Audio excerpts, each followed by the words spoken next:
For today's video guys ay papunta naman kami sa dagat dahil mga pangapa itong mga kabataan na kasama ko.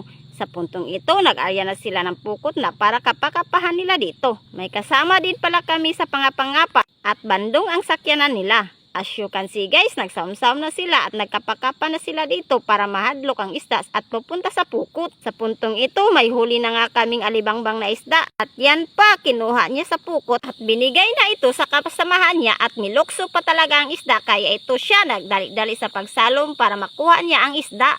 Ngayon, inarya na po balik ang pukot din. Nagsalom na po sila o nagkapa dito. Pagkatapos, kinuha na dayon ng pukot at may isda na dayon na pumipilit sa pukot at meron ding mungit na isda. You can see guys, ito na lahat ang nakuha namin sa pangapa ng isda at sakto na ito para lutuin ko para may makaon namin dito. At ngayon, papaksiwin ko pala itong nakuha na isda namin. Din tinakang ko na rin hanggang sa maluto ito na para makaon namin dito. Ganito lang kasimple ang buhay namin sa isla, kunting sipag lang sa dagat, makakain ka talaga ng preskong isda na meron sa aming dagat.